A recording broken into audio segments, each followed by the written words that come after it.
Welcome back to the Little Piece of Heart Kitchen. It is me, Kathleen Hart, here to bring you another wonderful recipe from my arsenal. And today, you guys are gonna love me because I'm sure when you're low carbing, you're like, where's my pizza? I have a dish today that is gonna satisfy all your pizza cravings. You can mix and match the flavors if you want to. You can make it exactly like I am, but it is my low carb supreme pizza bake. This is amazing because as long as you have all the ingredients, this comes together in such little time and it feeds up to 8 people. So it's great, and it all cooks in the one pan, and we're great, besides sauteing some meat. So let me go over some of the ingredients. There's not really that many for this being a supreme pizza, and this is how I like to have pizza. Supreme pizza is my favorite, and let's take a look. We have a 2-pound spaghetti squash here that I've already cooked in the microwave. I'll talk about that in just a second. We have my favorite low-carb tomato sauce. This is Rao's brand. There is only 3 net carbs in half a cup of this sauce. This is a must if you want to keep the carbs low on this recipe, I think. Next, onto the toppings for the supreme pizza. We have some pepperoni here, some black olives, then I have a red onion, some mushrooms here, a huge amount of mozzarella cheese, which I will also talk about later. And then for my meat, I have Italian sausage. This is spicy. You could also use mild. And I have a pound of ground beef. It's lean. This is 90%.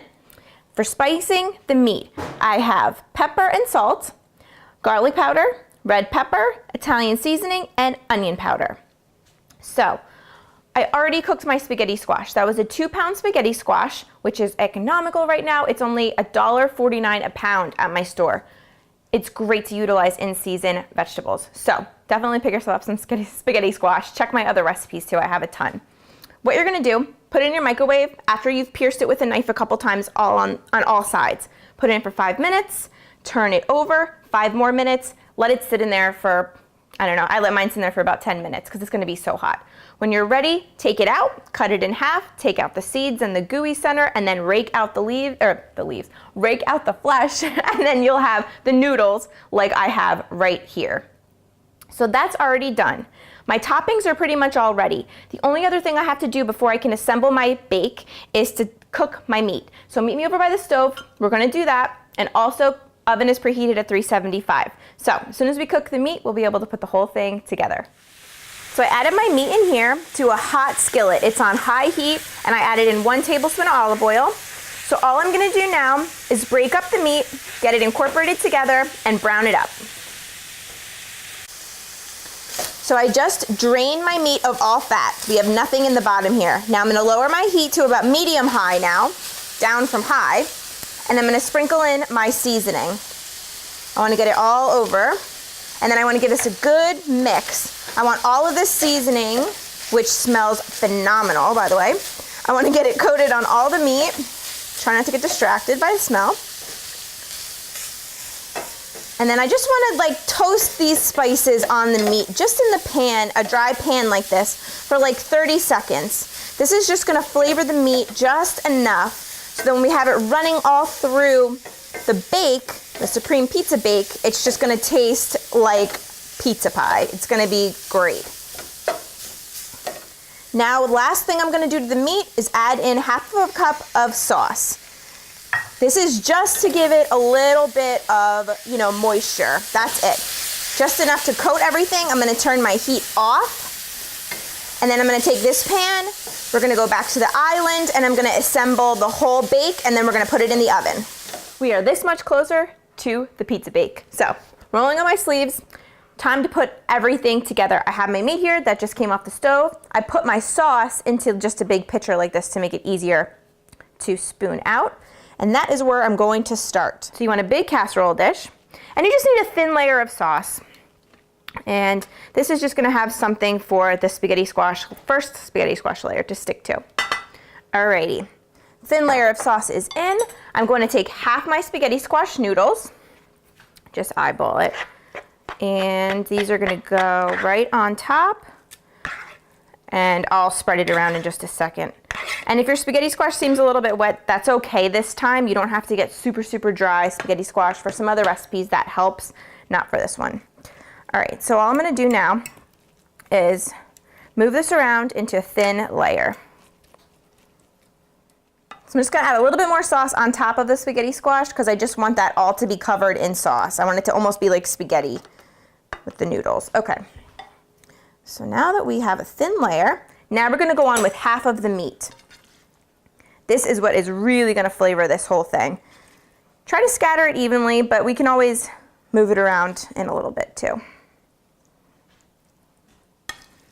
And really, all I'm doing is creating one layer with all my toppings, all my meat, and my spaghetti squash, and then I'm just gonna repeat that all over again. All right, that looks to be about half. See why we needed a big casserole. This is really, really good, and this feeds so many people, it's gonna be great. All right, then you can just pat it all down as you go. All right, now for the toppings. So I'm gonna take half of my onion, and I cut this roughly, because I like big chunks of onion, just like you would have on a pizza. So what I'm gonna do is just scatter this right on top. If you don't like raw onion like this, you can certainly, all the ingredients, you can leave them out if you don't like them, of course. If you don't like mushrooms, don't put mushrooms in. If you like green bell pepper, which I like bell peppers, I do.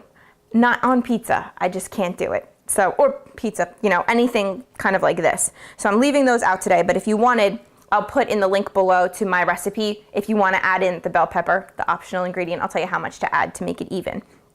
Okay, so we're almost done with the onion. Perfect. Then I'm gonna go in also with half of my mushrooms here.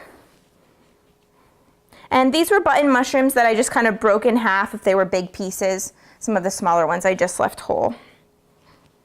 And it's just like a pizza. You don't want the whole thing to be covered in mushrooms unless that's what you want. You also want to like space out the pepperoni pieces. And that's what I'm gonna do next. So I just like to space them out just like on a pizza, just so that you get in each serving, in each bite, you get a little bit of each topping.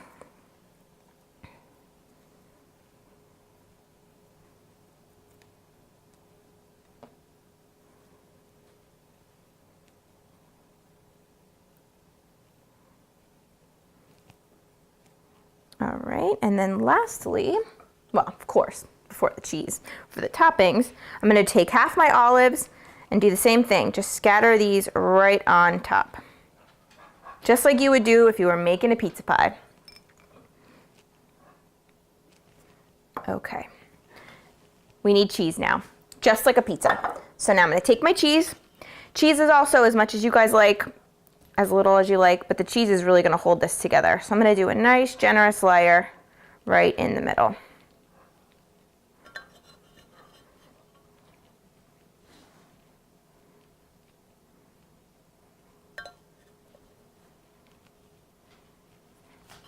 Okay.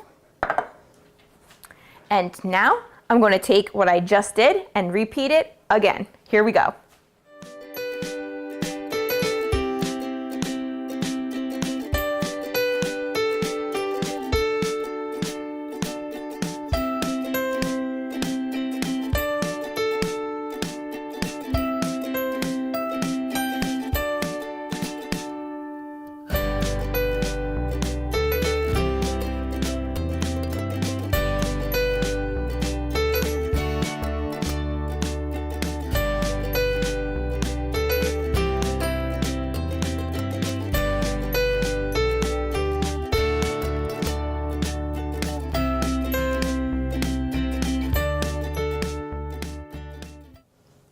My last layer of cheese is on. We're ready for the oven. If you have any extra sauce, like I do right here, I love serving some warm sauce with this Supreme Pizza Bake. It's just magnificent. So this is gonna go in my oven at 375. As soon as it's done, I'm gonna bring it back here, let it sit for a while, because just like a lasagna, you wanna let this sit and chill out. So as soon as we're ready to serve this, I will show you it. It's gonna be so great.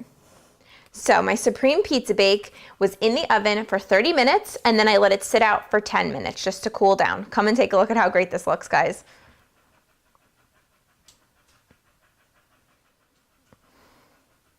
I can't wait a second longer. I want to dig into this. So what I'm going to do is, now remember, this will feed 8 people. So if you figure, cut it in half this way, and then 4 huge slices on each half. So this is a great meal if you want to kind of switch up your pizza night with a crowd. Or with your family, this is great for leftovers too. Don't ever think that it won't be, because this is amazing. The longer it sits, the better it gets. Go around. Let's see. Look at that. Beautiful. All right, so this is how I like to serve this. I like to take a little bit of that extra sauce, and I like to just do a little bit on top, just like that. A little bit like that.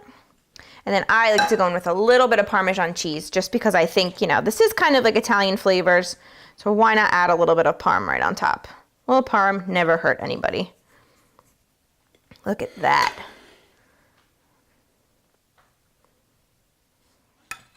Let me get a good bite. Okay.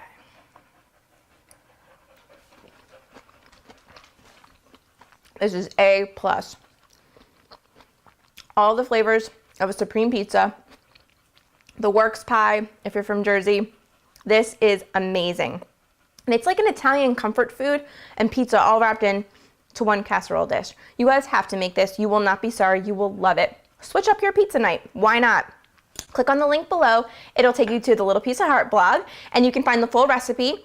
And because of popular demand, I am now trying to include for all my recipes the calories, protein, and net carbs for each recipe. So you will be able to find that below as well. Subscribe to my channel, give this video a thumbs up if you liked it, and please come back because I am serving up some nice low-carb foods for you guys to enjoy. Happy cooking!